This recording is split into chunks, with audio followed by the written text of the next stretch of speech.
ఈరోజు Madanapalle constituency Madanapalle municipality ఎందు నీరుగట్టువారిపల్లిలో ఒక విషాద సంఘటన జరిగింది. ఋషికప్రియ 7 సంవత్సరాల బాలిక స్థానిక గోపీనాథ్ అనే అతను వచ్చి ఇక చేనేత కార్మికుడిగా పనిచేస్తున్నారు. ఆయనకు రిషిక అని 7 సంవత్సరాల బాలిక ఉండేది. ఆమెకు దగ్గర ఒక ఉన్మాది ఇక్కడ వాళ్ళతో పాటే కాపురం ఇక్కడ దగ్గర పరిసరాల్లోనే ఉన్నాడు. ఆ ఉన్మాది ఏమంటే ఇంతకుముందు కూడా అతనికి 2-3 చోట్ల వచ్చింది. 2-3 సార్లు ఆయన పోలీస్ కంప్లైంట్ కూడా అయినాయి. చాలా ఒకరికి మెడ నరికినాడు, ఒకరిపై ఇంట్లో పోయి ఆడవాళ్ళని పట్టుకున్నాడు. అప్పుడు కూడా ఆయన మీద కేసు పెట్టేసి ఆయన లోపల వేయడం జరిగింది. అతన్ని ఒకటే ఛాలెంజ్ చేస్తున్నాడు, ఏమంటే నాకు ఎవరు పట్టుకున్నా మళ్ళీ 2 నెలల్లో వస్తా, మళ్ళీ మీ పని చూస్తా అనే టైప్లో అతను ఛాలెంజ్ చేసే వ్యక్తి అతను. అదే తరహాలో ఇక్కడికి వచ్చి ఉన్నాడు. ఆ బాలిక ఒంటరిగా ఉండేది చూసేసి ఆమెను తీసుకుని పోయేసి ఆమెను చంపేసి డ్రమ్లో వేసేసి బంధించినాడు. లాస్ట్కు ఏదో చాలా ఆపాప అదృశ్యం అయిపోయింది, ఇవ్వలేదని చెప్పి వీళ్ళంతా వెతికిన తర్వాత డాక్టర్ చూస్తే వాళ్ళ ఇంట్లోనే ఒక డ్రమ్ములో ఆ బాడీ దొరికింది. ఎంత విషాద సంఘటన అంటే మదనపల్లి ఈ విషయంగా చాలా ఇది అవుతూ ఉంటాం. ఈ రకంగా ఎందుకు జరుగుతూ ఉండని చెప్పి మేమందరూ ఇక్కడ ఆరాధిస్తే ఎక్కడ చూసినా మద్యము ఆ విధంగా వచ్చింది. మద్యము ఆ విధంగా గంజాయి నార్మల్ అయిపోయింది. ఇక్కడ వచ్చి యువత వచ్చి చాలా వరకు దీనికి బానిసైపోయినారు.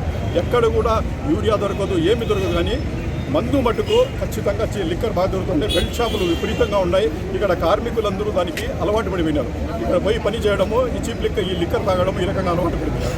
ఈ రకంగా క్రైమ్ రేట్ కూడా ఇప్పుడు ఈ గవర్నమెంట్ వచ్చిన తర్వాత విపరీతంగా పెరిగింది. దీనికి వచ్చిందో ఇక్కడ ఉండే స్థానిక నాయకులంతా తీవ్రంగా ఖండిస్తూ ఉన్నాము. ఇక్కడంతా వీళ్ళందరూ కోరుకునేది ఒకటే, ఇతనికి వచ్చిందో మనం మళ్ళీ మీరు ఏదైనా శిక్ష ఇస్తే కూడా 3 నెలలు 4 నెలలు వస్తాడు.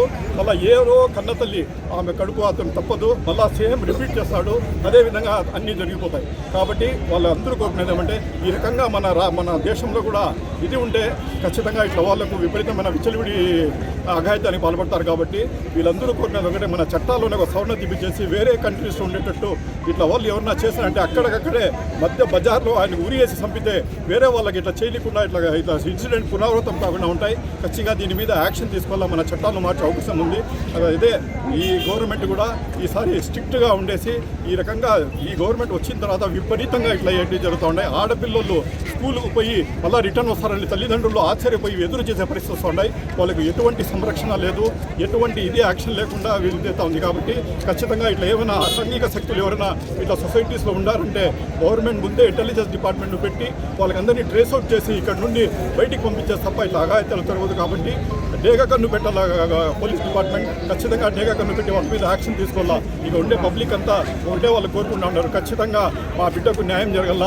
ఈరోజు ఆ బిడ్డకి అయింది, రేపు ప్రజలమాత్రం మళ్ళీ 3 నెలలు 6 నెలల తర్వాత తిరిగి వస్తాడు, మళ్ళీ ఏదో ఒక ఏరియాలో ఉంటాడు, మళ్ళీ ఇక అతను రిపీట్ అవుతాయి. ఇట్లా పునరావృతం కాకుండా ఇతనికి కఠినంగా శిక్ష చేసి వీలైతే ఉరి శిక్ష వేసేసి వాటికి కఠినంగా శిక్షలని చెప్పి ఇక పబ్లిక్ అంతా డిమాండ్ చేస్తూ ఉన్నాం. అదేవిధంగా వైఎస్ఆర్ కాంగ్రెస్ పార్టీ తరఫున కూడా ఖచ్చితంగా ఈ గవర్నమెంట్ వచ్చిందో ఇట్లా దీని మీద కాన్సన్ట్రేట్ చేసి వీళ్ళు కూడా అన్నారు, పవన్ కళ్యాణ్ గారు కూడా మేము వచ్చిన తర్వాత చాలా స్ట్రిక్ట్గా ఉంటాం, ఆడపిల్లల మీద అఘాయితాలు జరగనీయమని చెప్పి హామీ ఇచ్చినారు. కానీ హామీల వరకే పరిమితమైనాయి, గ్రౌండ్లో మటుకు విపరీతంగా జరుగుతూ ఉండే ఈ రకంగా. కాబట్టి ఇంతకుముందు మన హోమ్ మినిస్టర్ గారు అనితా మేడం ఆమె ఏం చెప్తుందంటే ఇట్లా చేయమని చెప్పి ఒక లేడీ కూడా హోమ్ మినిస్టర్ పదవి మీద ఉండి కూడా ఇట్లా ఇవి అవుతా ఉన్నాయంటే నిజంగానే చాలా బాధగా ఉంది. ఖచ్చితంగా మేము వైఎస్ఆర్ కాంగ్రెస్ పార్టీ తరఫున ఆ మనిషిని ఖచ్చితంగా ఉరి శిక్ష వేయాల్సిందిగా కోరుతాం.